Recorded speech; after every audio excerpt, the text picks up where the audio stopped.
जुलाई को हमारा व्रत पूरा होगा। ये व्रत भी ना, मैंने आपके मोबाइल में भी अलार्म लगा दिया।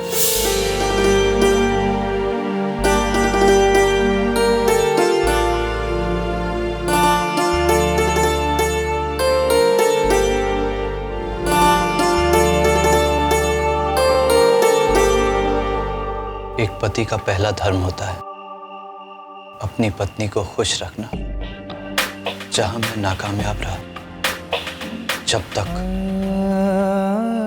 आपका पति आपके विश्वास को फिर से नहीं जीत लेता, जब तक आपकी आंखों में आपके पति के लिए प्यार दिखाई नहीं देता, तब तक मैं आपके करीब नहीं आऊंगा। इंतजार करूंगा।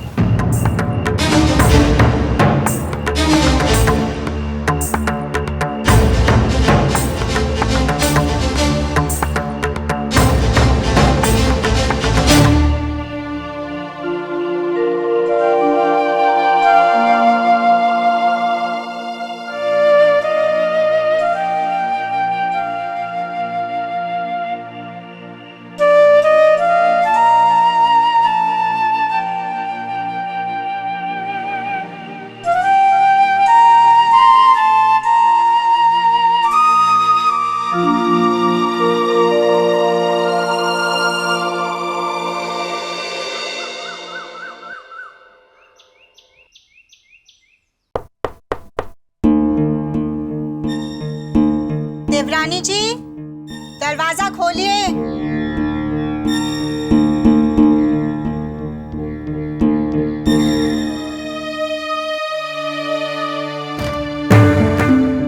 अब 1 मिनट दीदी। ये अचानक से दरवाजा क्यों बंद कर दिया? सुनिए सुनिए, उठिए। जय जी। क्या हुआ? वो शिखा दीदी आई हुई है। हाँ तो बुलाइए ना उन्हें अंदर। आप यहाँ सोफे पर, आपको बेड पर। अरे हाँ।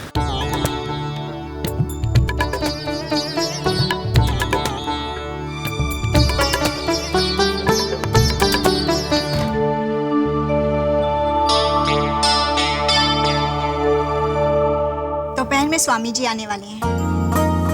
दादी साहब ने उनके लिए फल आहार का इंतजाम करने के लिए कहा है। जी।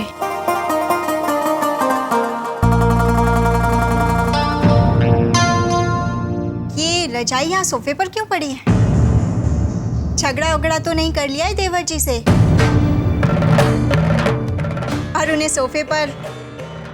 अरे नहीं नहीं भाभी, वो तो एक्स्ट्रा रजाई है, जब ज्यादा ठंड लगे तब के लिए। हमारे लिए तो यही रजाई काफी है। अच्छा, अगर आप कह रहे हैं तो सही कह रहे होंगे। आप जल्दी से नीचे आ जाइए, सब इंतजार कर रहे हैं।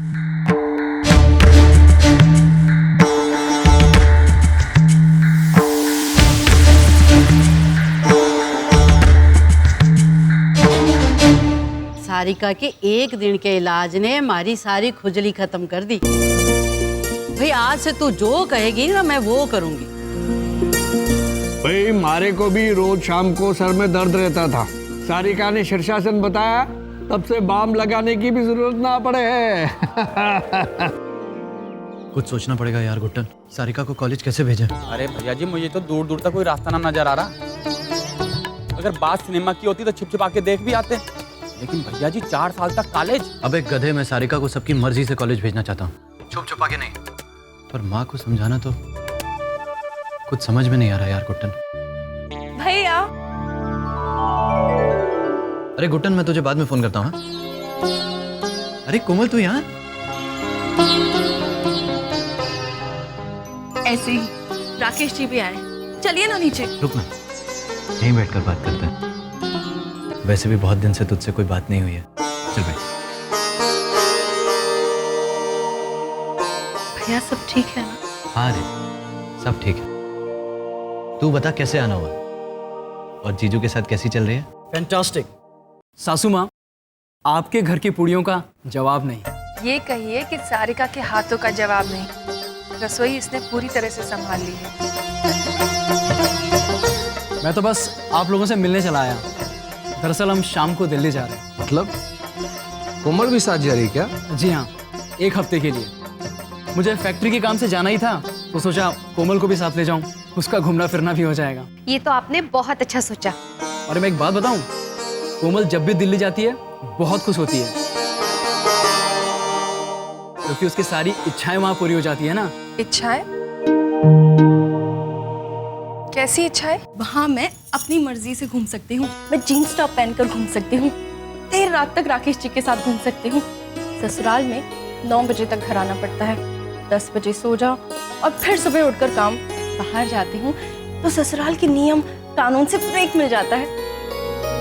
कुछ दिनों के लिए घर की बंदिशें, परंपराएं, ये सब सोचने की जरूरत ही नहीं। सही है ना भैया?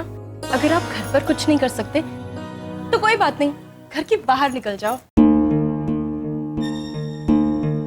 शादी के पहले तो मैं बिल्कुल अकेली थी, पर अब मेरे पति मेरे साथ हैं। मुझे क्या, जो चाहे करो, कोई रोक टोक नहीं। आप भी ना सारिका भाभी को लेकर कुछ दिनों के लिए बाहर घूमने चले जाइए। अच्छा आइडिया है ना? ये बिल्कुल गलत है। ये कौन सा तरीका हुआ? ऐसे संस्कार तो नहीं दिए हमने कोमल को। राकेश बाबू, ऐसी बातों पर आपको उसे रोकना चाहिए, ना कि उसका समर्थन करना चाहिए।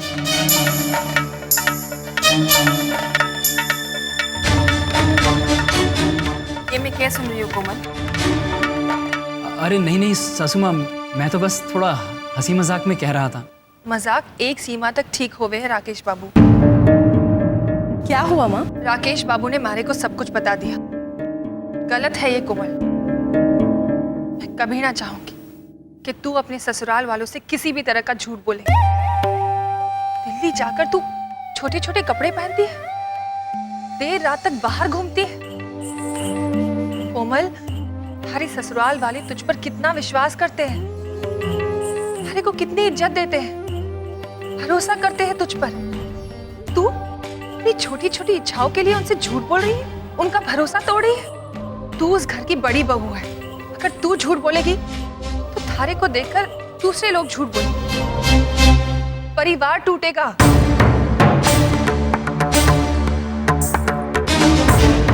इसे देखो, सारिका हमारी बहू, जय की पत्नी, थारी तो सहेली है ना ये। शायद थारे को पता नहीं, लेकिन इस साल इस लड़की ने पूरे प्रदेश में टॉप किया है। वो क्या कहते हैं उसे सारिका? पीएमटी का एग्जाम मासा। हाँ, डॉक्टरी की पढ़ाई के लिए इसे सवाई मानसिंह मेडिकल कॉलेज में दाखिला भी मिला। चाहती तो कॉलेज जा सकती थी, डॉक्टर बन सकती थी। मेरे एक बार मना करने पर इसने सब कुछ भुला दिया, क्योंकि इसे एहसास हुआ कि मैं जो बोल रही हूँ वो इस घर के हित में है। एक बार भी पलटकर भारे से बहस ना की इस लड़की ने। ये होते हैं संस्कार, ऐसी होती है बहू।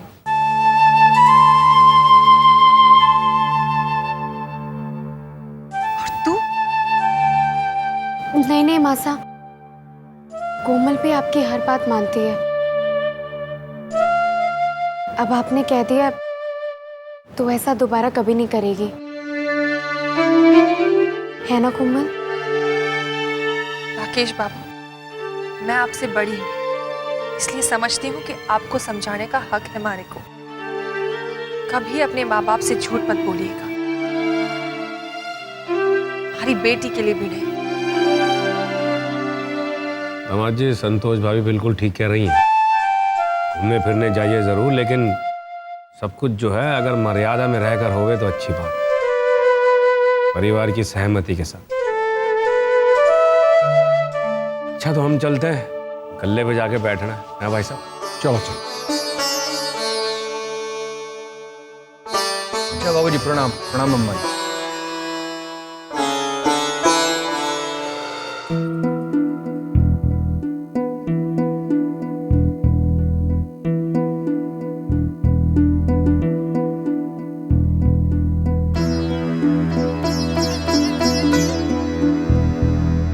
भैया। हाँ बोल छोटे। भैया अगर आप जानते हैं कि आप जो सोच रहे हैं वो सही है तो क्या आपको वो काम करना चाहिए? बिल्कुल करना चाहिए। सही काम और सच्ची सोच हमेशा कामयाब होती है। अच्छा, क्यों? तू कुछ करना चाहता है? कोई नया धंधा करना चाहता है? नहीं नहीं भैया, मैं तो बस ऐसे ही पूछ रहा था। और अब आपने कह दिया है कि सच्ची सोच हमेशा कामयाब होती है तो मुझे साहस मिल गया है। अब मुझे लगता है कि मैं भी कामयाब हो जाऊंगा भैया। जय, आज मुझे बड़ी खुशी महसूस हो रही है। तू आज तक हमेशा हमारे साये में पला बड़ा है। आज तक तूने कोई भी फैसला नहीं लिया, लेकिन आज तू अपने बलबूते पे कुछ करना चाहता है। देखना, सब तेरा साथ देंगे। लेकिन तूने ये बताया नहीं कि तू करना क्या चाहता है। जल्दी ही बताऊंगा भैया। ठीक है।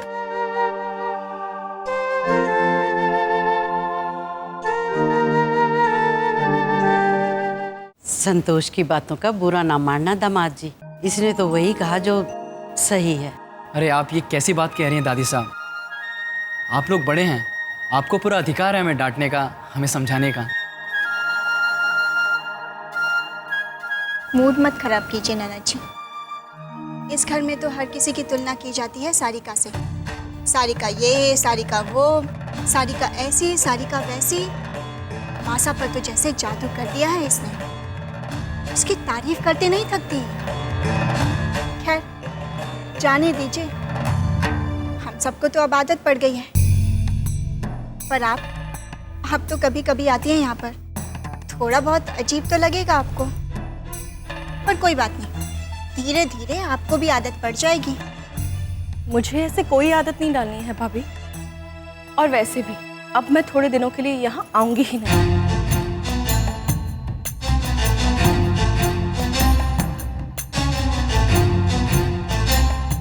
कोमल, मासा की बात का बुरा मत मानना। उन्होंने जो भी कहा तुम्हारे भले के लिए ही कहा। सारिका, मैं माँ को 20 सालों से जानती हूँ। और रहा सवाल सही और गलत का, तो वो सोचने के लिए मेरे पति मेरे साथ हैं। देर हो रही है, चलती हूँ। सुनिए, चले?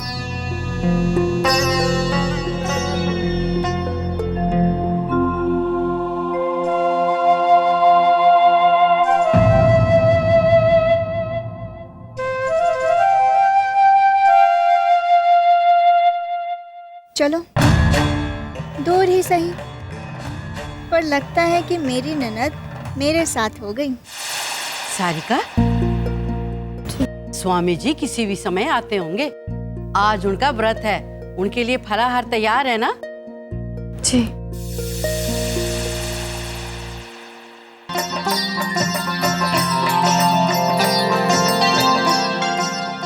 कुंडली तो मैंने देख ली है। जय और उनकी धर्मपत्नी सारिका की। तो बताइए ना कुछ।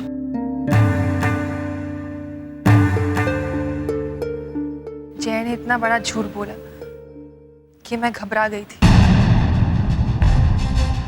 मेरे को लगा पता नहीं क्या होगा। इसलिए मैंने उसी दिन स्वामी जी को फोन किया और दोनों की कुंडलियां भेज दी। वैसे तो सब कुछ ठीक है, जय सारिका खुश हैं,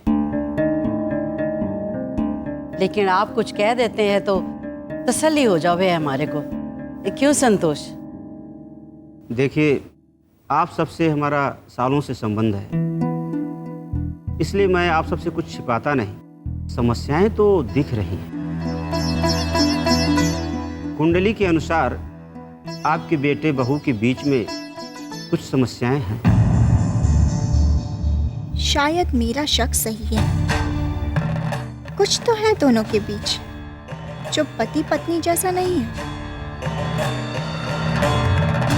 थोड़ा और प्रकाश डालिए ना स्वामी जी। कैसी समस्या? मुझे तो बहुत चिंता हो रही है। कुछ भी हो सकता है। अबे विचारों का न मिलना थोड़ा कठिन समय चल रहा है। ऐसे मत कहिए स्वामी जी। देखिए, मैं आप सबको अंधकार में नहीं रखना चाहता, क्योंकि ये मैं नहीं, ये तो इनके ग्रह नक्षत्र कह रहे हैं। तो निवारण क्या है इसका? मैं इन दोनों के ग्रह दोष के निवारण के लिए पूजा पाठ तो अवश्य करूंगा, लेकिन इनके ग्रह दोषों की जो दशाएं चल रही है उसे तो सहन करना ही पड़ेगा ना। अच्छा, मुझे आज्ञा दीजिए। ओम शांति शांति शांति। ईश्वर आपके घर में सदा सुख शांति रखे, आप सबका कल्याण।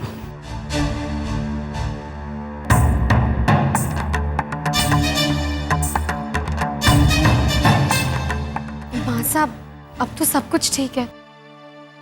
पता नहीं क्यों स्वामी जी ऐसा कह गए। अरे तू घबरा ना बेटा, ऐसा कुछ ना होएगा।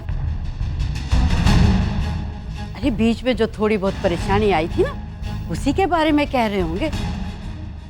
स्वामी जी ने आज तक जो कुछ भी कहा वो सब सच निकला है। हमारे को बहुत घबराहट हो रही है। संतोष, खाटू श्याम जी की कृपा है हमारे परिवार पर, सब ठीक होवेगा। और बेटा तू घबराना ना, हा? अरे जब बुरा समय आवे है तो घबराना नहीं, उसका सामना करना चाहिए। घबराना मत, हम सब हैं तेरे साथ।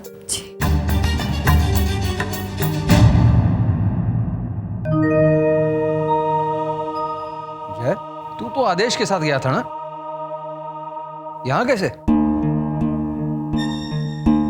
पापा, मुझे आपसे कुछ बात करनी है।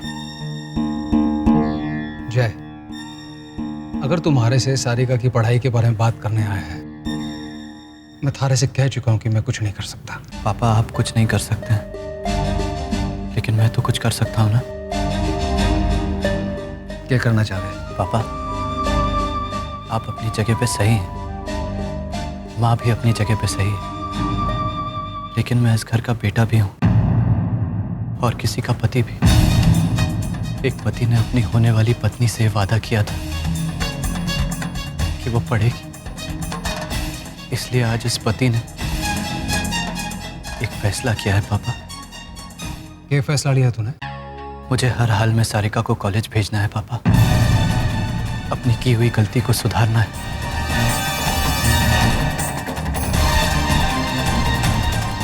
इस घर के नियमों के अनुसार सारिका कभी कॉलेज नहीं जा पाएगी, और मैं ये भी जानता हूँ पापा कि इस घर के नियम कभी नहीं बदलेंगे। पापा, मैं नहीं चाहता कि मेरी माँ के आदर्श टूटे, लेकिन मैं ये भी नहीं चाहता पापा कि एक पति जिंदगी भर के लिए अपनी पत्नी की नजरों में झूठा बन जाए। इस घर के बाहर जाने से मैं सारिका को पढ़ने के लिए तो भेज सकता हूँ ना पापा। मैंने ये फैसला कर लिया है पापा, सारिका की पढ़ाई के खातिर, उसके सपने के खातिर, अपने किए हुए वादे के खातिर मैं ये घर छोड़कर चला जाऊंगा।